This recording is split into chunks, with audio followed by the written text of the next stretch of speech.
Relationship advice. My 37 male wife, 37 female, has decided she's going to transition to be male, and is trying to convince me to stay. We've been together 12 years, married 3.5. Last year during lockdown, she told me she thinks she should have been born male, and thinks she's trans. I mean, obviously I'm gutted, but as she wasn't sure, we were going to work on it, do therapy/counseling etc. It's been a bit hit and miss. It's gone downhill a bit, because she's a lot more masculine in how she dresses and presents, and I'm not really that attracted to her anymore. In fact, we haven't had intimacy in ages. Since Elliot Page came out, she's gone into overdrive. But at the start of the week, we were really down and depressed together. And she admitted she realizes she definitely is a man and wants to identify as a male. To the extent she wants to start hormones and have surgery one day. I'm straight. I like women, and the thought of having intercourse with men repulses me. So, I said I think I may have to bail. But she's trying to convince me to work on it, carry on with therapy and counseling. Nothing is ever a good enough excuse. I say I'm not gay, her attitude is, don't love the gender, love the person. I say intimacy is important, and don't want to sleep with a man? She says we can have a platonic relationship and have boyfriend and girlfriends, and still be together. She's trying to get me to make an urgent meeting with my therapist to talk it out. What's to talk out? I'm not gay. Not gonna lie, I feel so awful and betrayed. I've been trying to support her, yet feel like I have nothing for myself. And as much as I ain't gay, I do love her. I know technically she's going to be a he soon, but to me, she's my wife and life partner and I feel guilty. Do I just go, nah bro, divorce please? Or do I go to therapy or work on it? Now for the top advice. You don't owe your wife/him anything, honestly. They are no longer the person you married, and you both deserve a fulfilling marriage, in all ways. You can support your spouse, but you don't have to stay married to them to do so. Well put, you're a smart fellow or lady. Exactly. She's probably scared of losing him as an anchor given this is a massive transition. OP, be supportive and assure her you'll still remain platonic friends. You just don't need to be married. She can't have her cake and eat it too. If you're both dating while married, what does that mean for the people you date? Or when one of you wants to move on first? It's better to be platonic already, and stay friends through all these changes. You still love her, and she's right, it will likely become platonic love. She doesn't realize that's a given since you're not physically attracted to men. OP brought up Elliot Page. I wonder if he's aware that Elliot had to divorce his wife because his wife is a lesbian. It's hard, but all the therapy in the world cannot make OP gay. I went through the exact same thing with my ex with the genders reversed. I'm a woman, my ex is MTF. We had been together for 11 years when she announced that she was a woman. I was in the exact same boat as you, not gay, not remotely interested in having a physical or romantic relationship with a woman. We tried an open relationship and frankly, it was a disaster for us. We went to couples counseling. We even sought a non-binary counselor who specialized in these issues and open relationships. It was an absolute mess.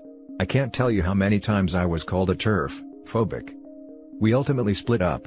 We are both in relationships with other people right now, and we are both really happy. We have a child together. I have primary custody, but our co-parenting relationship has been very harmonious so far. I consider my ex a friend, and I'm extremely grateful that we are on the same page on all the big issues as far as raising our child.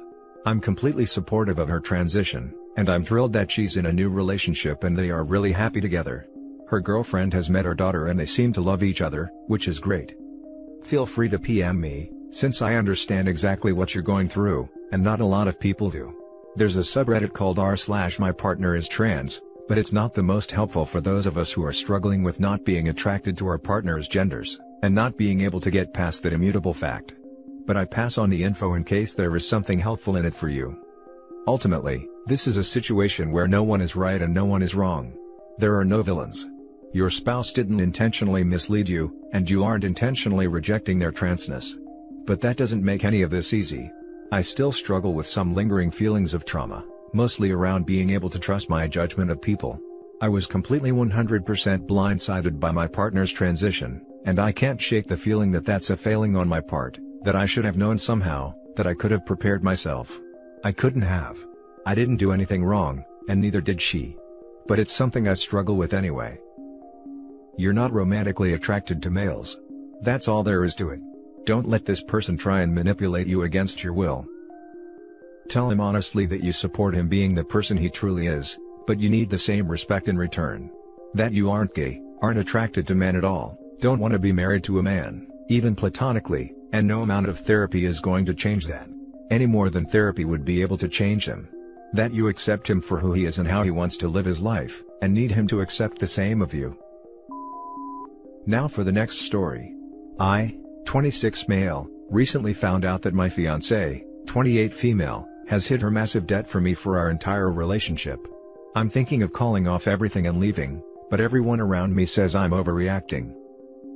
So, over the last 48 hours my life and relationship has basically gone off the deep end and I need some advice. I've been with my fiancée for a little over 3 years now. We met through friends and started dating soon after.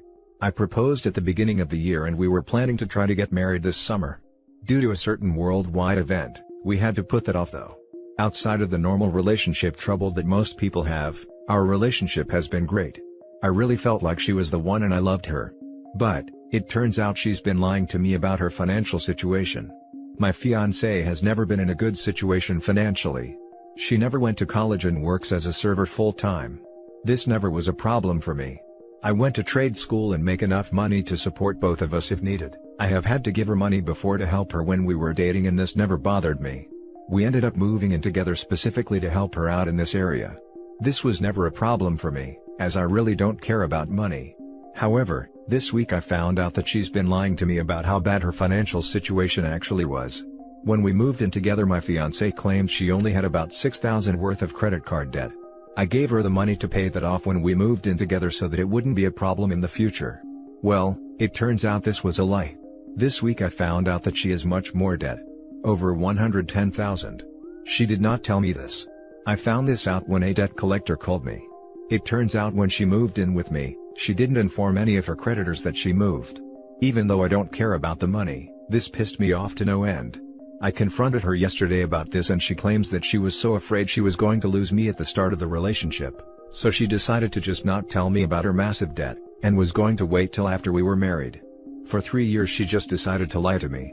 I called off the marriage then and there, and packed a bag and left for my parents' house. She's called me nearly 60 times since then, and I've ignored every one. When I told my parents about this, they said I am being immature and petty. According to them, this is not a big deal because everyone has debt nowadays, and if I love her, I need to understand how scared she was to tell me. I do love her, but she lied to me for 3 years about this. Along with this, the fact that she is so far in debt will become my problem if we married. Everyone I've talked to, say I need to look past this and go back home. But I honestly am thinking of just calling her and telling her I'm done and we're over. I feel like I need some advice here. Now for the top advice.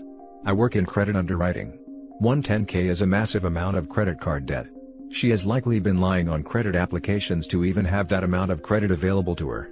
She will probably be declined for pretty much anything going forward. House loan, car loan, etc.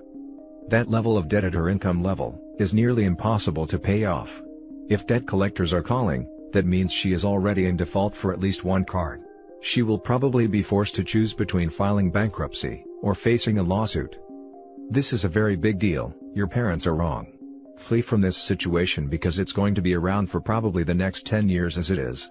Much longer if her spending addiction isn't addressed immediately. This is serious and a very big deal. First of all, she lied to you for years. Can you trust her about other matters? Second, this behavior could be ongoing and derail any plans you and her have, such as travel, kids, buying a house, helping your parents, or retiring. Not everyone has debt, and those who are financially literate and do, have student loans and/or mortgages. You are making good money now, but what if you lose your job someday or get sick and don't work for several months? If you make the mistake of taking her back after her lying, consult a bankruptcy attorney. If you aren't married, you may be able to have her file for bankruptcy while she is single and wipe out most of this debt. Wait until your attorney says it's okay to marry, as those credit agencies might try to attach the forgiven debt to you. The bad news is that, a bankruptcy affects her for 7 years, so your joint credit won't be great, so you will have to assume everything will be in your name. Basically, whatever money she makes won't be counted for you to buy a house/cars/anything big for that 7-year period. Besides the lying, the biggest red flag is how did she spend that much money? Shopping and spending is an addiction like anything else, and some women, and men, spend money like gambling addicts as it fires off chemicals in their brains, dopamine etc., that the rest of us don't really get too worked up about. If you take her back, make her attend therapy for spending addiction and set a hard budget. Give her prepaid debit cards that only have a certain amount on them, and reconcile her spending every month. Make sure your credit cards are under lock and key, as her addiction might make her steal money and cards from you. I had a friend whose ex-wife did this, and stored all of her new items at her parents' house in her old bedroom closet. He finally divorced her since she wouldn't stop spending more than they made. Next story is titled, My, male 26, girlfriend, female 24, is demanding unnecessary things after going to a sub that gives advice about female dating. I'm sure you all know what sub I'm talking about, but I won't say the name in case the feds pull up. My girlfriend and I lived together for 3 years and she only started acting like this recently. I would say that chore work is done 70-30, only because she goes back and cleans whatever I was supposed to because I didn't do it right. Whoever suggested to go on the date meant that that person paid for both meals. I contribute to most of the household expenses and I'm the one who usually cooks. I'm not a very materialistic person, and I thought my girlfriend wasn't either. It really started around Christmas. She got me a PS5, that is the only thing I asked for. For weeks, she had been saying surprise me, which I did. I knew how costly the PS5 was, so I measured up to that price. Everything I got her was about the same price of the PS5. She seemed very bland with her reaction. She said thank you and went to go call my sister, who was also her best friend. I get a call from my sister a few hours later and learn that my girlfriend made it seem like I got her a blanket and a movie stub. I got her a personalized gifts basket full of skincare, gift cards, clothes, 2 pairs of shoes, books and art supplies. Bite me for not getting her a new car.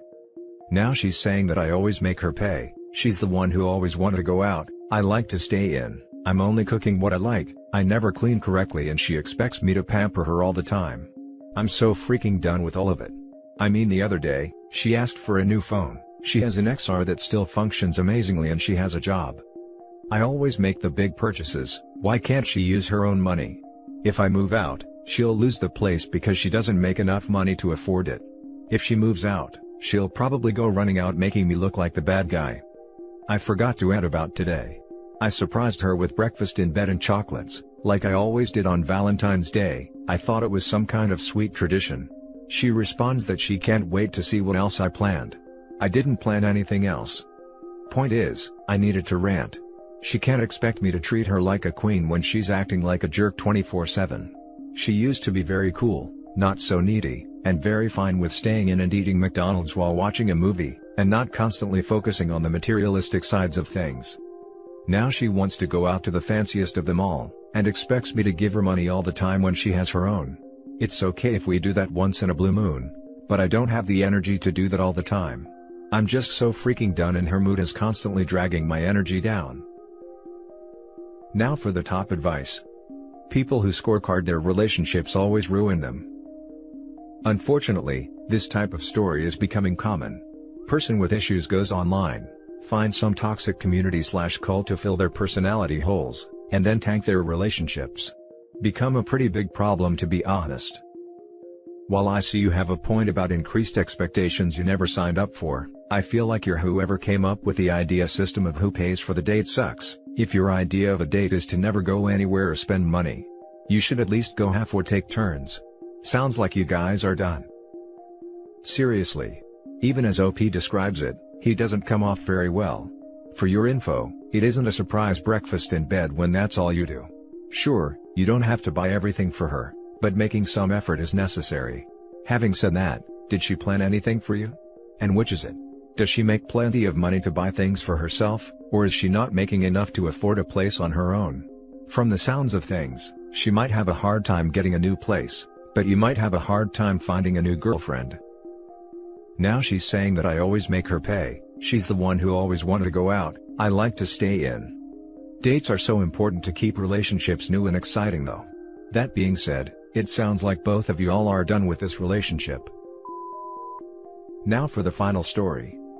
My 26 male, fiancé, 26 female, resents me for making more. We started dating around 6 years ago, and at first, I couldn't believe that this amazing woman wanted to be with me. She was a student at one of the best colleges in the country and my life was a mess. I was just a dropout working a dead-end job. We'd been dating for a few months when she told me that if I didn't get my life together, she couldn't see a future with me, because relationships need more than just love to survive. That gave me the kick I needed to start making some changes. After that, I decided I wanted to go to college to study a subject which I'd had an interest in for some time. Between jobs to support us both and working on the prerequisites that I'd need to go to college, it took me a whole 3 years, but I spent that time learning skills that I knew I'd need for my degree to give me a bit of a boost. My fiancée graduated the same year I started college, and things were great. With her getting a well-paid job, I could devote all of my time to studying and working on projects. About a year into this, I was having a conversation with my dad and he's an experienced professional in an unrelated field, but he told me about a problem that I realized I could fix. Eventually I did create a solution and my dad used his connections to get me a meeting with a large company. To cut a long story short, they were so impressed with my solution that they gave me an absolutely ridiculous offer, and invited me to join the company in a very well-paid senior role straight after college. I graduated last year and things were going fantastically, up until I noticed my fiancée's mood changing. This went on for a while, before she finally told me how she was feeling. To summarize, she feels bad that she's worked hard her entire life in school, college and work, but despite that, after comparing our projected earnings, she was never going to make as much as me despite having 3 more years experience in her field, and going to a much better college than me. I understand why she'd feel undervalued given her reasons, but I think she's actually blaming me for it and making me feel like this was an achievement that I don't deserve. Yeah, that's it, I'm just trying to navigate whatever this is. Edit. So going through the comments, there are a lot of people saying that I don't really deserve the job, so I thought I might elaborate. I didn't mention details earlier because I know what I'm about to say might make some people angry. The solution I designed automated a task that was previously done by a number of people, which is why they saw fit to pay me handsomely for it. They didn't hire me because of my potential, they hired me for the same reason a company hires anyone, to help their bottom line. I also wanted to point out the irony in people saying that I'm less deserving of my job because my dad got me a meeting. My fiancée is incredibly hardworking, but the fact her parents were alumni of her college probably did help her application. I worked my butt off for 6 years, 3 years while completing prerequisites and 3 years in college, to gain the skills required to create the solution. I also wanted to emphasize this bit from above between jobs to support us both. I worked to support both of us while she was in college, so she wouldn't have to get a job or take on extra loans. The plan was always for us to switch after she graduated, with her working and me studying. Now for the top advice. Jealousy is tough, it breeds resentment. And it seems that's where you currently are stalled. Either she has to get over herself, or this won't work. A healthy significant other would be beyond proud of you. That you had an opportunity and nailed it. Hard. I would be so proud of my spouse's success I would be bragging everywhere. Not because of any money, but how he solved the issue. Smart is so sexy. I brag about my higher earning wife all the time. I used to make more than her, but now she does better than me professionally, and couldn't be prouder. Yeah, my wife and I have always just looked at each other's earnings as our money. In the end, household income matters most. We have a saying, same pants, different pockets. It's all ours no matter who makes it. Seems like a more healthy way to approach a lot of marriage issues, not just money. Tell you what, gonna go a different route. Your partner doesn't resent you personally, at least not based on what I am reading. There is likely something deeper here and I recommend couples counseling. Not deeper like she has an alien symbionte or something, but possibly some unresolved conflict from her childhood that creates this competition. The counseling will help ease that out of her, under the guise of the two of you creating a more meaningful and deeper relationship. Which honestly can't happen unless she deals with this. Let me put it this way. If you offer to quit your job and make less, would she agree to you doing that? I doubt it. Which means it's not about you, it's about her. On the surface it's jealousy, but there is likely some hurt under there fueling it, that was activated when this happened. You're gonna have to get to that if this is going to resolve. Best of luck to you. It's not about the grades you make, but the hands you shake. People who don't realize this are fools. Who you know is vastly more important than what your qualifications are. And that's it for this video guys. If you have thoughts to share, leave a comment below. Don't forget to hit like and subscribe if you like this content. I'll catch you in the next one. Good day everyone.